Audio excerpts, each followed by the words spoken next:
Oke, selamat siang Bapak Ibu, teman-teman yang saya muliakan. Assalamualaikum warahmatullahi wabarakatuh. Om Swastiastu, salam sejahtera buat kita semua. Shalom, manu budaya, salam kebajikan. Ya, salam sehat juga. Menarik sekali ya kalau kita lihat topik sore hari ini. Tadi sudah dibawakan dengan sangat baik tentunya oleh Ibu Olivia juga sahabat saya, Bu Olivia dan Pak Parahita. Judulnya ini menarik sekali karena Investtalk ini mengambil topik navigating your future wealth. Navigating your future wealth. Artinya Anda tuh punya navigasi, ya, punya arah. Essential roadmap for young investor. Sebagian besar yang hadir ini adalah young investor. Oh ya, saya salam juga buat teman-teman di rumah mungkin atau dimanapun yang mengikuti acara ini lewat YouTube. Jadi kita membutuhkan navigasi. Ya, saya pernah mengarang buku judulnya Investment Navigator bersama Pak Budi Hikmat.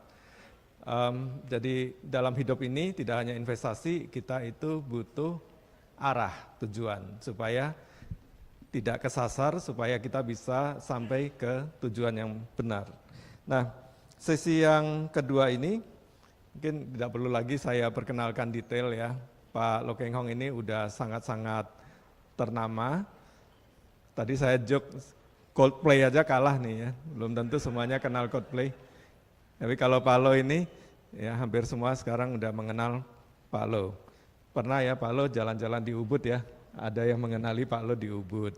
Jalan-jalan ke Bandung lagi makan apa itu, sate atau apa, ada yang diem-diem lewat, ada Pak Loh Keng Hong, ya, di foto, direkam viral, jadi sudah sangat terkenal. Ya. Nah saya sendiri orang yang sangat beruntung karena tahun 2010 Oktober saya mengenal Pak Loh Keng Hong dan saya menjadi saksi hidup nih perjalanan investasi Pak Loh Keng Hong 2010 sampai sekarang. Saya bisa melihat betapa portofolio Pak Loh Keng Hong ini bertumbuh luar biasa dengan strategi investasi yang khas Loh Keng Hong. Ya, kalau ada yang udah pernah membaca buku biografi Pak Loh Keng Hong orang miskin yang menjadi triliuner di Bursa Efek Indonesia, kebetulan saya tulis, ya, saya berkolaborasi dengan Pak Loh. Itu menceritakan tidak hanya perjalanan hidup Pak Loh, tetapi juga strategi filosofi investasi Pak Loh beserta studi kasusnya.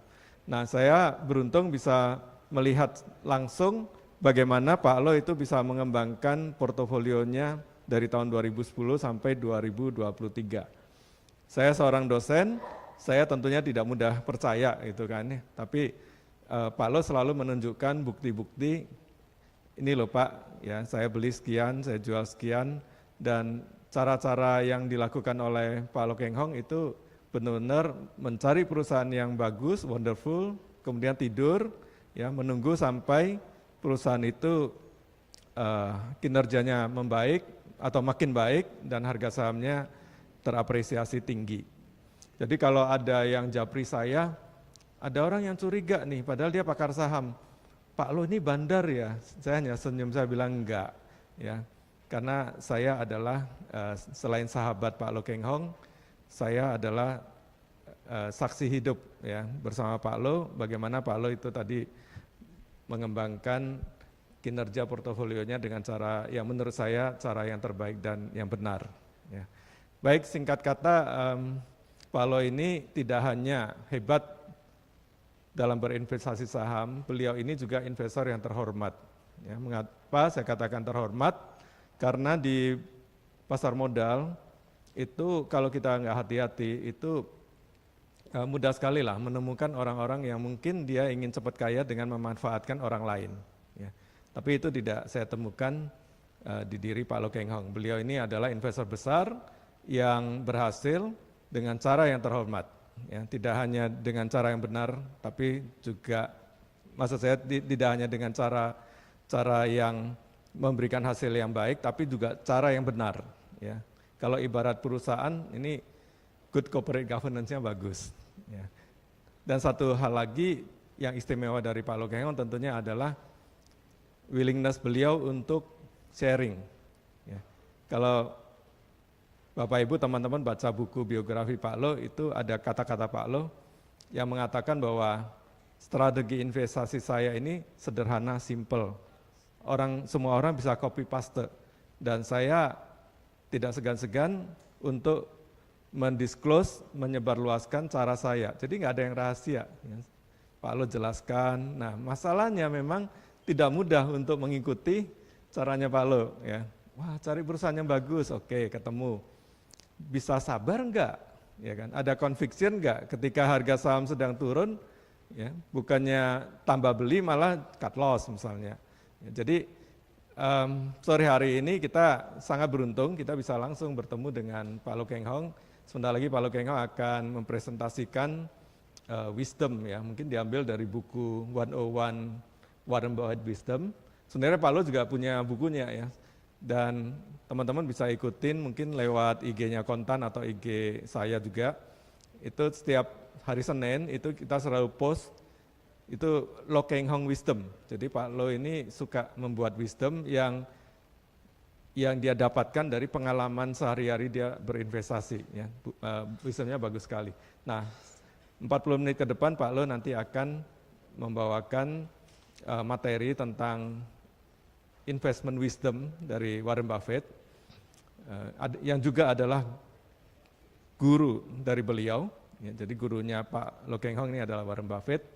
Nah, kalau kita ini kan bergurunya ke Pak Lo Keng Hong, jadi sebenarnya kita juga berguru ilmu-ilmunya Warren Buffett. Kalau saya simpel aja sih, saya cari guru itu yang udah terbukti lah, terbukti hasilnya baik, tapi caranya juga benar. Baik, kita sambut, kita beri aplaus kepada Pak Lo Keng Hong.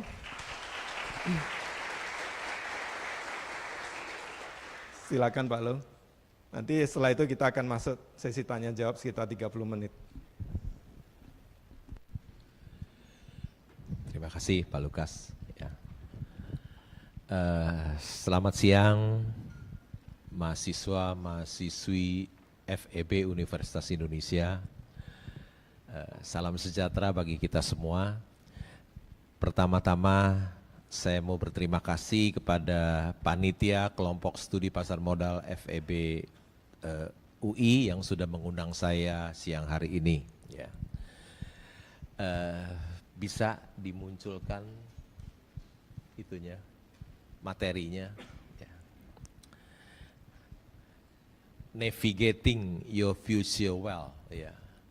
Tadi sudah dijelaskan Pak Lukas, ya, essential roadmap for young investor. Saya pikir orang yang menjadi contoh kita adalah yang paling baik adalah yang sudah terbukti adalah Warren Buffett, ya, Warren Buffett. Coba next. Dialah yang sudah terbukti kekayaan Warren Buffett tembus 100 miliar dolar. Ya. Kalau kali 15.000 jadi berapa tuh? 1.500 triliun ya, 1.500 triliun kalau dirupiahkan.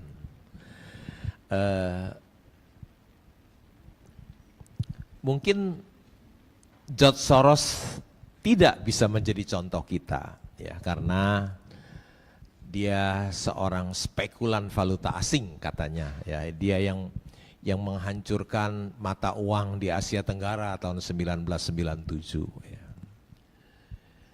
Juga ada nama Peter Lynch, ya, dia seorang fund manager yang berhasil, tapi ketika dia pensiun hilang, ya. Kekayaannya berapa kita tidak tahu, saham yang dipunya berapa juga kita tidak tahu. Tidak bisa menjadi contoh kita. Ya.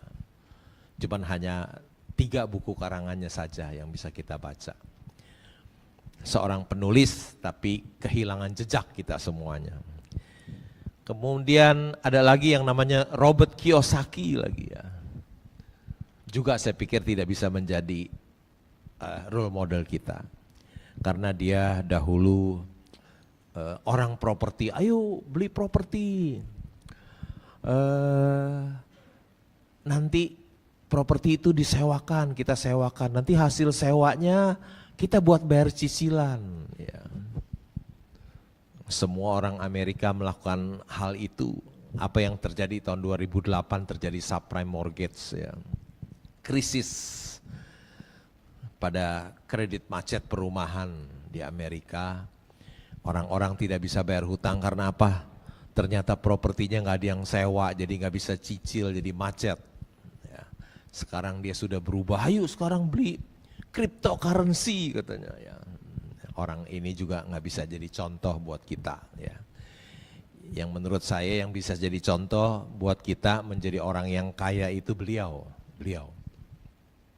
Sudah terbukti ya, saham-sahamnya kan ada, dia punya saham Berkshire Hathaway, Berkshire Hathaway punya sahamnya di mana-mana, semuanya ada di annual report ya. Next. Buku ini saya pakai dari karangan Pak Lukas ini ya Pak ya. Pak Lukas yang mengarang buku ini ya. Inilah jalan menuju kekayaan. Kalau mau punya uang 100 miliar dolar, ikuti apa yang dikatakan Warren Buffett. Ya. Jangan dengar ngomongan orang lain, ya. Nggak terbukti. Ya. Cuman omong doang. Ya. Kalau ini terbukti. Ya. Bagaimana menuju sampai bisa punya uang 100 miliar dolar? Dia bilang, I never invest in anything that I don't understand. Ya. Kalau bisa digedein tuh kata-katanya, di zoom. Kata-katanya, I never invest in anything that I don't understand. Bisa nggak di zoom? Kalau nggak bisa nggak apa-apa. Ya.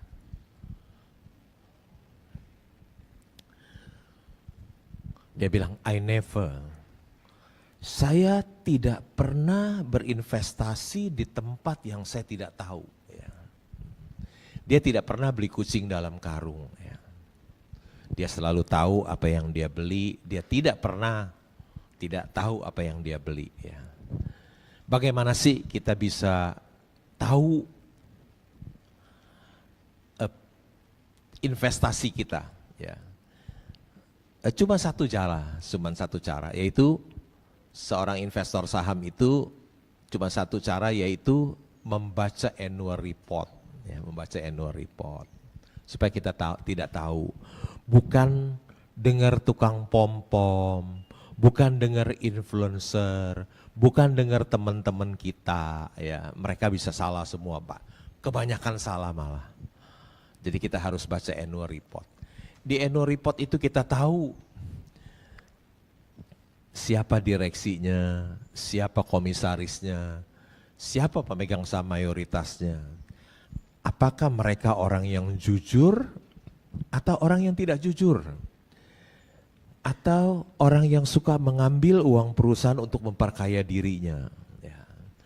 Kalau kita berinvestasi di perusahaan yang dikelola orang yang tidak jujur dan tidak berintegritas, maka uang kita habis semuanya.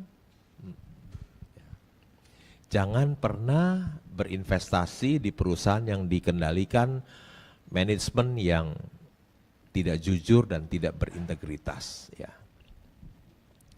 Kemudian kita tahu bidang usahanya apa, ya, bidang usahanya apa. Kita tahu perusahaannya penjualannya berapa sih, ya. Labanya berapa sih, laba usahanya berapa, ya. Profit marginnya berapa. Earning per share-nya berapa, price earning ratio-nya berapa, ya. Kita bisa tahu modal perusahaannya berapa, ya. Nilai buku per sahamnya berapa price to book-nya. Ya. Kita juga bisa lihat hutang perusahaannya berapa, utang dolarnya berapa. Kemudian kita juga bisa lihat di kas, mereka punya uang berapa di kas. Bagaimana dengan piutangnya, bagaimana dengan inventorinya, ya. Hati-hati, ya. Ada beberapa perusahaan yang bisa menghapus piutang dan inventorinya. Ya. Jadi kalau kita tahu, kita pelajari dari annual report, oh ini perusahaan yang bagus dan murah kita membeli, kita sedang berinvestasi. Tapi kalau kita membeli perusahaan, satu saham perusahaan kita, semuanya kita nggak tahu. Ya. Hanya dengar rekomendasi pialang kita, rekomendasi dari orang riset, rekomendasi dari tukang pom-pom, rekomendasi dari influencer, dari teman kita, oh sangat berbahaya. Artinya kita beli kucing dalam karung. Kita harus tahu apa yang kita beli melalui membaca annual report, laporan keuangan. Itu yang Warren Buffett lakukan. Dia bilang, I never invest in anything that I don't understand. Never, never. Ya. Kalau Anda ingin menjadi seorang yang kaya, ya, never invest in anything that you don't understand. Ya. Next. Be fearful when the others are greedy and be greedy when the others are fearful. Ya. Kalimat ini sederhana, tapi kalimat ini bisa bikin kita kaya, bisa bikin kita kaya, jadi orang yang kaya. Ketika orang takut, kita serakah. Ketika orang serakah, kita takut. Ya. Kenapa ketika orang takut kita harus serakah? Karena ketika orang takut semuanya murah. Semuanya murah. Ya. Ketika Maret 2020 ada COVID, semua orang takut. Semua orang takut. Saham jatuh, IHSG kita sampai 3.900. Kalau kita sudah tahu perkataan Warren Buffett ini, be fearful when the others, be greedy when the others are fearful, wah kita beli terus. Ketika yang lain takut, semuanya murah, kita pegang, ya setahun, 2 tahun, harga sahamnya itu naik berkali-kali lipat dan kita bisa jadi orang yang kaya. Ya. Sepertinya perkataan ini mudah dihafal, tapi dilakukan susah. Ya. Ketika semua orang takut, kita juga ikut-ikutan takut. Ya. Ketika semua orang serakah, kita ikut-ikutan serakah. Ya. Ingat apa yang dilakukan Warren Buffett, ketika semua orang takut, artinya semuanya murah, kita harus serakah, kita harus membeli. Mau jadi orang kaya seperti itu. Ya. Enggak bisa orang takut kita ikut takut, orang serakah kita ikut serakah, enggak bisa kaya itu. Ya. Next.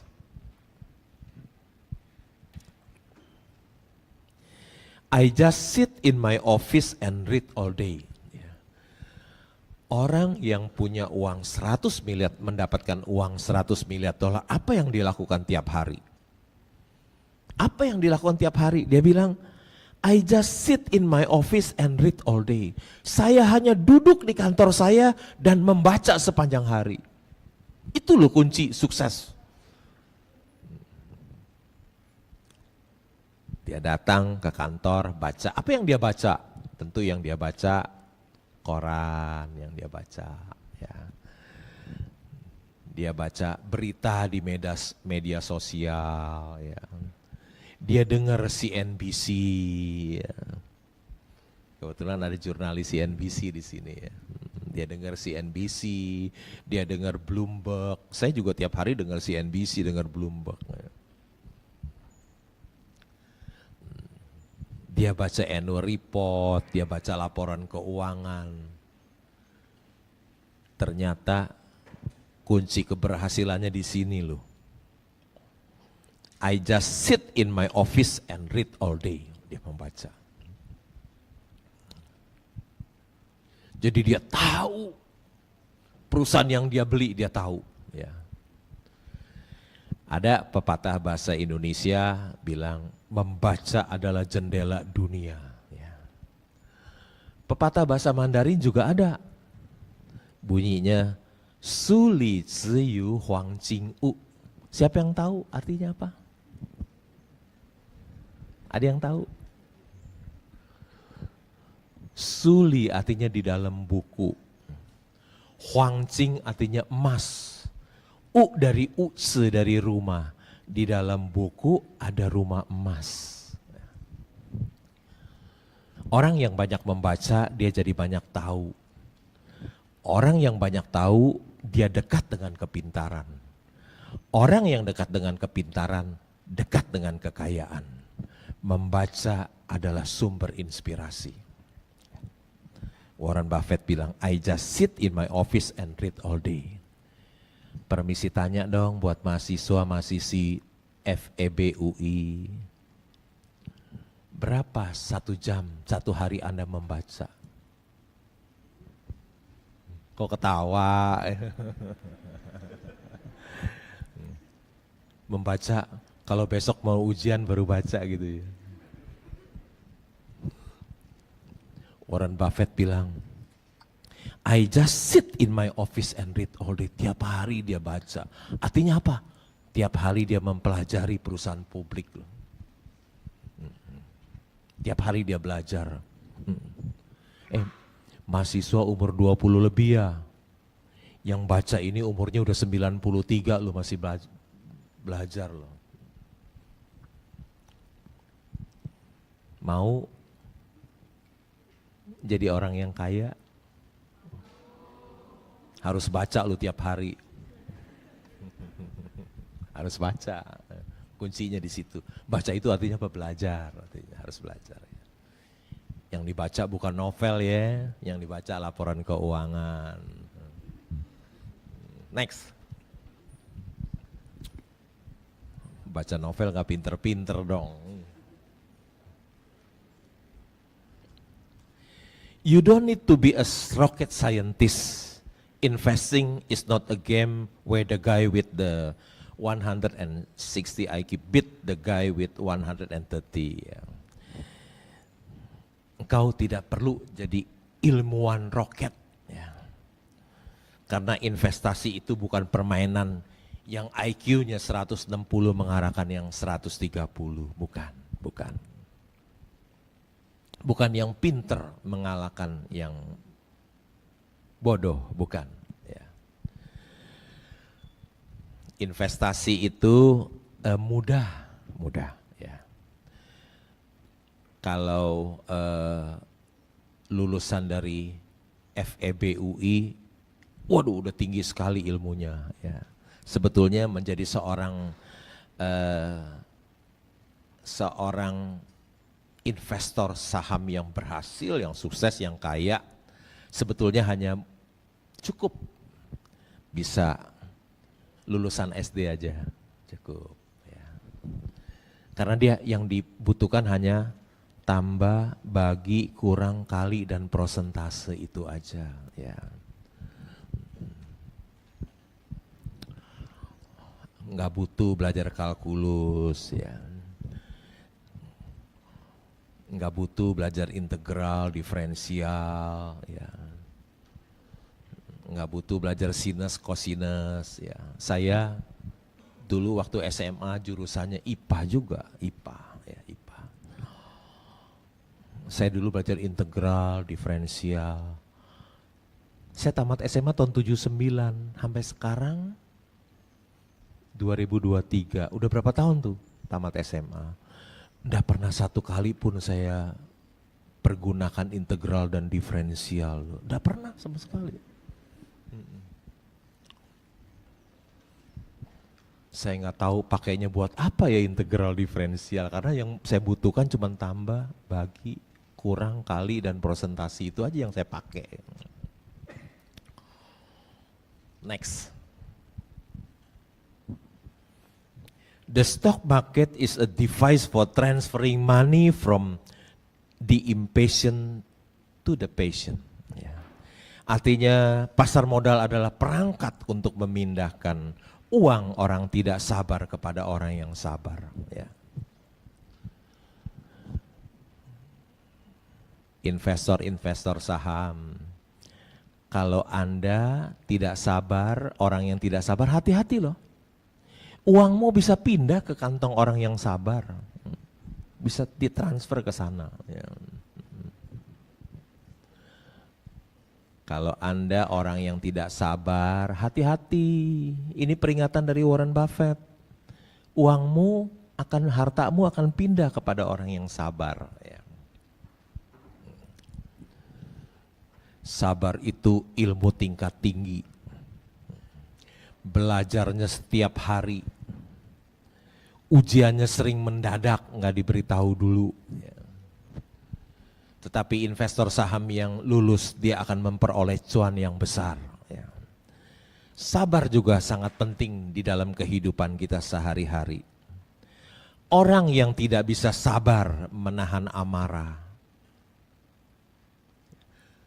Orang yang dapat sabar menahan amarah, maka dia akan terhindar dari banyaknya penyesalan. Ya. Orang yang bisa sabar menahan amarah, dia akan terhindar dari banyaknya penyesalan. Ya. Next. Our portfolio show little change. We continue to make more money when snoring than when active. Ya. Warren Buffett bilang portofolio dia itu berubahnya sedikit. Ya. Dia mendapatkan lebih banyak uang ketika ngorok daripada aktif bekerja. Ya, daripada aktif. Pernah dengar ini enggak? Enggak pernah dengar kali, cuman Warren Buffett aja yang ngomong begini ya, yang dia bilang dia ngorok dapat uang lebih banyak daripada ketika dia aktif. Enggak pernah dengar ya. Karena orang tua kita selalu mengajarkan kita kerja keras, dan kerja keras. Hari ini Warren Buffett bilang, kalau saya ngorok saya dapat uang lebih banyak daripada saya kerja. Kenapa? Karena Warren Buffett ngorok, dia punya wonderful company di situ yang bisa bekerja mencetak uang buat dia. Ya. Kenapa kita harus kerja keras? Kalau nggak kerja keras tambah miskin. Kenapa? Karena kita nggak punya wonderful company. Orang yang tidak punya wonderful company harus kerja keras, dan kerja keras. Kalau you nggak kerja keras, tambah miskin, tambah susah hidupnya. Tapi kalau kita seperti Warren Buffett punya saham, wonderful perusahaan, wonderful company, makin tidur, makin ngorok, dia makin kaya. Kenapa kalau ngorok tambah kaya? Kalau dia melek, orang yang melek liatin sahamnya terus, terpancing emosi bisa jualan. Ya. Biasa investor saham itu, pemain saham itu, kalau sahamnya naik sedikit, wah udah gak tahan. Dia take profit, happy take profit. Tapi kalau sahamnya turun, dia bisa long term, nyangkut dia bisa pegang long term. Kalau potensial loss aja dia bisa long term.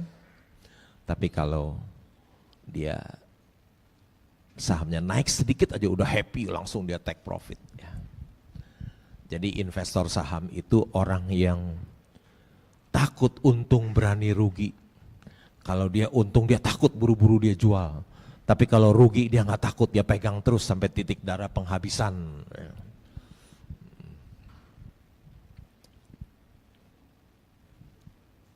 Enak ya, ngorok tambah kaya. Kalau biasa masyarakat ngorok tambah miskin.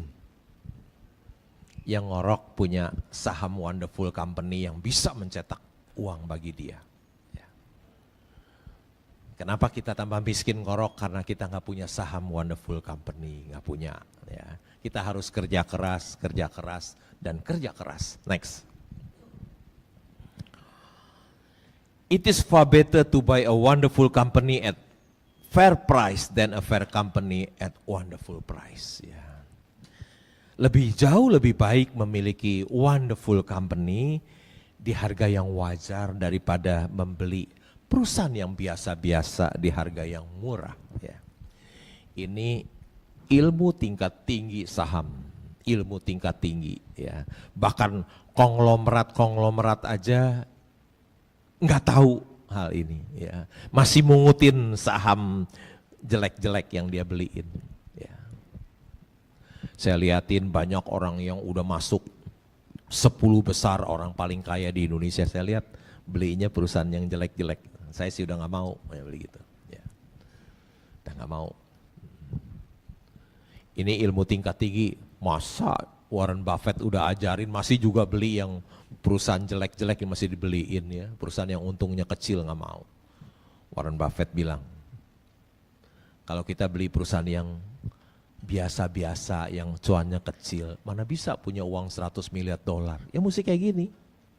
It is far better to buy a wonderful company at fair price than a fair company at wonderful price. Ya.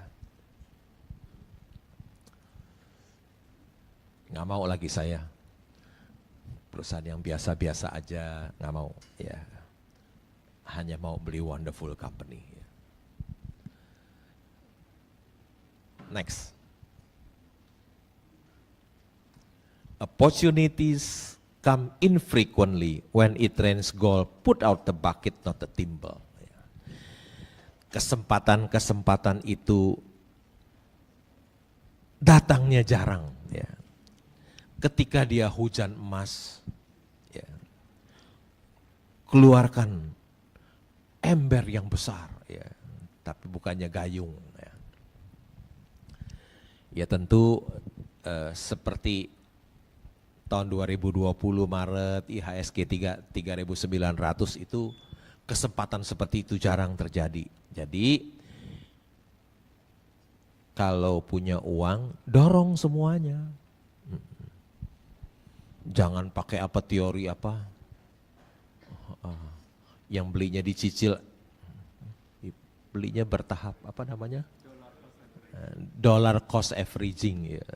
Belinya dicicil-cicil, oh telat, makin beli besok naik lagi, beli lagi besok tambah mahal, besok lagi tambah mahal. Ya. Ketika lagi murah, harus dorong semua uang kita, ya, harus dorong semuanya. Seperti Warren Buffett bilang, opportunities come infrequently when it rains gold, put out the bucket, not the timber. Ya. Kan orang-orang tuh pakar-pakar keuangan selalu mengajarkan, tadi kalau belinya dicicil. Justru Warren Buffett tidak setuju, dia bilang ketika hujan emas dorong semua uang yang ada. Ya, next.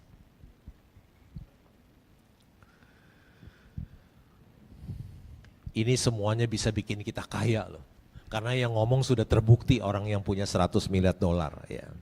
Risk comes from not knowing what you are doing. Resiko itu datang dari ketidaktahuan kita. Ya. Hampir semua orang di dunia mengatakan saham itu high risk, high gain. Ya, high risk, high gain. Tetapi sebetulnya orang yang tahu dia bisa membeli saham yang low risk high gain. Ya. Tetapi orang yang baru dia bisa membeli saham yang high risk low gain. Ya. Jadi seperti Warren Buffett bilang, resiko itu datang dari ketidaktahuan kita. Ya. Jadi bukan saham itu bukan high risk high gain, itu kata orang di seluruh dunia mengatakan saham itu high risk high gain. Tapi bagi orang yang tahu, dia bisa membeli saham perusahaan yang low risk high gain. Tapi orang yang tidak tahu, dia bisa membeli bukan high risk high gain, tapi high risk low gain.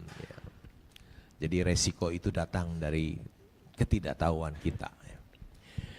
Orang yang tahu, dia bisa membeli Mercy seharga bajai, low risk. Ya. Tapi orang yang tidak tahu bisa membeli bajai seharga Mercy. Risk comes from not knowing what you are doing. Ya. Next. Diversification is protection against ignorance. It makes little sense if you know what you are doing. Diversifikasi adalah proteksi terhadap ketidaktahuan kita. It makes little sense, sangat tidak masuk akal kalau Anda tahu apa yang Anda lakukan. Diversifikasi itu diajarkan oleh pakar-pakar keuangan di dunia. Diversifikasi juga diajarkan oleh sekolah-sekolah bisnis di dunia. Ya. Diversifikasi. Jadi kalau punya uang, jangan taruh, don't put all eggs in one basket. Jangan taruh uangmu di dalam satu keranjang. Ya. Beli saham 20%, beli properti 20%, beli obligasi 20%, deposito 20%, atau beli emas 20% diversifikasi. Ya. Kalau kita orang yang tidak tahu, ya tidak apa-apa diversifikasi untuk melindungi ketidaktahuan kita. Tapi orang yang tahu membuat dia tidak bisa melakukan diversifikasi. Ya. Membuat dia tidak bisa melakukan diversifikasi. Kalau ada Mercy yang dijual seharga bajai, apakah kita mau diversifikasi nggak beli yang lain? Nggak mungkin. Ya, kalau saya ketemu Mercy yang dijual seharga bajai, ya harga saham perusahaan Mercy yang dijual seharga bajai, tentu nggak pakai diversifikasi, saya dorong uangnya semuanya, dorong semuanya. Nggak pakai diversifikasi, kecuali kita tidak tahu apa yang kita lakukan. Orang yang tidak tahu apa yang dia lakukan, diversifikasi. Tapi orang yang tahu apa yang dia lakukan, membuat dia tidak bisa melakukan diversifikasi. Ketemu Mercy seharga bajai, tentu tidak bisa melakukan diversifikasi, dorong semua uang yang ada. Ya, next. Successful investing takes time, discipline and patience. No matter how great the talent or effort, some things just take time. You cannot produce a baby in 1 month by getting 9 women pregnant. Investasi yang sukses itu perlu waktu, takes time, ya, disiplin and patience. Ya. Nggak peduli berapa hebatnya kamu, ya. Kamu nggak bisa memiliki bayi dalam 1 bulan. Ya, gak bisa memiliki bayi 1 bulan. Siapapun ibu di dunia ini harus punya bayi dalam 9 bulan. Gak bisa punya bayi 1 bulan, gak bisa cepet-cepet. Investasi juga demikian. Ya. Kalau misalnya ada yang tahu punya kebun kelapa sawit misalnya, ya, dia nanam kelapa sawit itu sampai berbuah harus nunggu 3 atau 4 tahun, 3 sampai 4 tahun baru dia berbuah. Nggak bisa dibikin jadi setahun gitu, nggak bisa. Ya. Jadi Warren Buffett bilang investasi itu perlu waktu, perlu disiplin dan perlu kesabaran kita untuk menunggu. Nggak bisa cepet-cepet, ya, nggak bisa cepet-cepet. Perlu waktu. Ya, next. Next. After all, you only find out who is swimming naked when the tide goes out. Ya. Akhirnya kamu akan menemukan siapa yang berenang telanjang ketika air surut. Ya. Ketika ekonomi lagi bagus, semuanya bagus semua. Ya. Ketika ekonomi lagi bagus, semuanya bagus, semua cakep-cakep, semua cakep. Ya. Tapi begitu kesulitan datang, ketika COVID-19 bulan Maret 2020 datang, baru udah ketahuan penjahat-penjahatnya siapa. Ya. Siapa yang berenang telanjang baru kelihatan ketika kesulitan datang. Ya. Si A gagal bayar, si B gagal bayar, si C gagal bayar, si D gagal bayar, si E gagal bayar semua. Tapi sebelum COVID belum datang, cakep-cakep semuanya, nggak kelihatan dia berenang telanjang, nggak kelihatan. Tapi ketika kesulitan datang baru kelihatan. Yang cakep beneran sama yang palsu kelihatan. Ya. Seperti Warren Buffett bilang, after all you only find out who is swimming naked when the tide goes out. Next.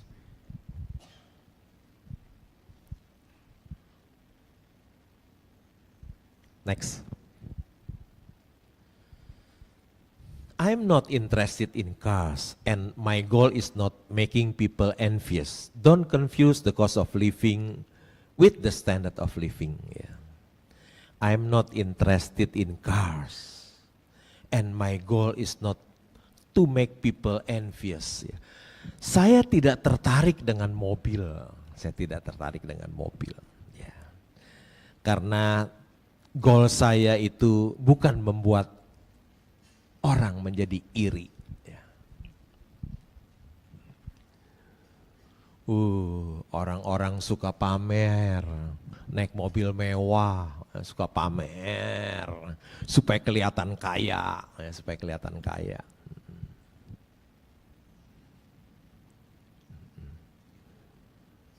Beli mobil yang mahal-mahal, ya.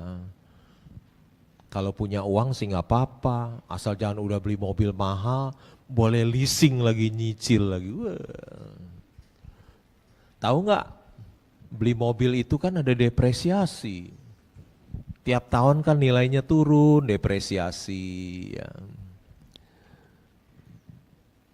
Ujungnya jadi besi tua. Saya kalau nggak salah, ada satu orang saya lihat di video beli Rolls Royce nilainya 21 miliar. Wih keren, keren. 21 miliar. Dia lupa mobilnya depresiasi tiap tahun ya. Nanti ujungnya jadi besi tua. Tapi kalau kita beli saham, uang kita beli saham, apresiasi loh, wonderful company tiap tahun naik terus ya, bikin kita kaya ya. Makanya Warren Buffett bilang, I'm not interested in cars. Nggak suka mobil. Ya. Kalau adik-adik mahasiswa punya uang, jangan beli mobil mewah. Ya, beli mobil yang sederhana aja, beli mobil bekas, naik Avanza juga boleh. Uangnya dibeliin wonderful saham, wonderful company. Lihat nanti apa yang terjadi. Kalau ada dua mahasiswa misalnya, sama-sama punya uang 500 juta, yang satu dia beliin BMW baru 500 juta, nggak dapat kali ya sekarang BMW 500 juta, yang satu dibeliin saham wonderful company. Ya. 10 tahun yang akan datang apa yang terjadi? Yang naik BMW 10 tahun kemudian mobilnya tinggal berapa tuh? Tapi yang beli saham wonderful company 500 juta setelah 10 tahun jadi berapa nilainya? Berlipat-lipat kali ya, tambah kaya orang itu. Next. Wall Street is the only place that people ride to a Rolls Royce to get advice from those who take the subway. Ya. Wall Street itu satu-satunya tempat orang yang naik Rolls Royce itu minta nasihat kepada orang yang naik subway. Saya kebetulan pernah tinggal di New York ya, jalan-jalan ke New York. Saya tinggal di New York sebulan. Saya kok tinggal di Wall Street. Ternyata di Wall Street itu di bawahnya ada subway. Ya, ada subway. Biasa kalau kita ke subway di Hong Kong, di Singapura, di mana-mana subway-nya bagus semuanya. Ini sungguh, ya. Saya mau naik subway di New York, begitu saya masuk, saya keluar lagi loh. Serem. Kenapa? Subway-nya sudah, tinggal 2 menit lagi. Gitu. Tinggal 2 menit lagi. Subway-nya itu sudah dibangun 100 tahun yang lalu. Jadi serem, bukan main. Ya. Nah, itu dia. Warren Buffett bilang, Wall Street satu-satunya tempat Orang yang naik Rolls Royce minta nasihat investasi dari orang yang naik Subway. Artinya orang kaya minta nasihat investasi dari orang miskin. Terbalik. Harusnya orang yang naik Subway itu minta nasihat investasi sama orang yang naik Rolls Royce. Jangan terbalik ya. Banyak orang terbalik loh. Satu-satunya tempat di bursa saham di Wall Street. Mungkin di Indonesia juga ada kali ya. Orang yang naik Mercy minta nasihat investasi bukan naik Subway tapi naik busway. Ya. Next, buru-buru abisin tinggal 2 menit. Next, lewatin dah terus. Lewatin. Next.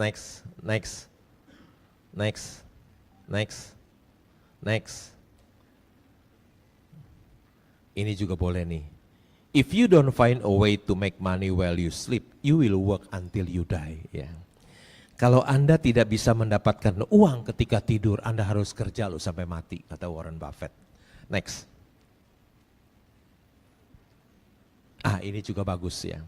You have to read a zillion corporate annual report and their financial statement. Ya. Mau jadi orang yang investor saham yang berhasil, ini kuncinya. Kamu harus membaca corporate annual report and their financial. Banyak sekali kamu harus baca. Itu kunci keberhasilan dari seorang investor saham. Nggak ada cara lain ya. Ingat. Tidak ada cara lain. Ya.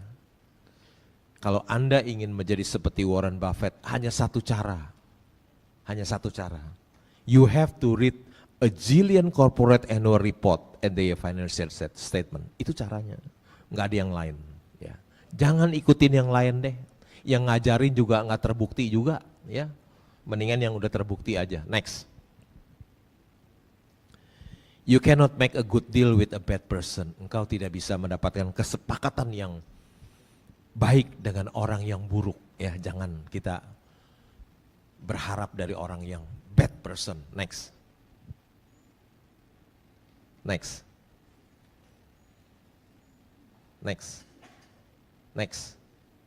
Ini aja dah terakhir. Waktunya sudah habis soalnya, udah diperingatin. Warren Buffett cuan gede 1.720 triliun dari saham Apple. Keren ya. Orang sudah 93 tahun, sudah tua renta, masih bisa cuan 1.720 triliun loh. Seorang investor saham hanya dari investasi di saham. Ya. Permisi tanya, kalau buka jualan bakmi bisa nggak cuan 1.720 triliun? Ayo, bisa nggak jualan bakmi? Kalau buka kafe bisa nggak cuan segini? 1.720 triliun. Udah capek bukan main kali ya. Tapi orang ini umur 93 tahun sekarang. Bisa cuan 1.720 triliun karena beli saham Apple terus disimpan aja, nggak diapa-apain, nggak usah kerja keras. Kata Warren Buffett tadi, tidur aja ngorok dapat uang segitu loh. Enak ya jadi seorang investor saham. Enak jadi seorang investor saham ya. Sangat nikmat menjadi seorang investor. Sampai 93 aja bisa dapat uang segitu loh, 1.700. Orang umur segitu udah jadi tua renta, udah gak bisa apa-apa. Hanya jadi seorang investor saham yang bisa cuan 1.720 triliun. Gak ada usaha lain yang bisa cuan segitu. Karena waktu sudah lewat, saya akhiri presentasi saya sampai di sini. Semoga bermanfaat bagi kita semua. Sekian, terima kasih.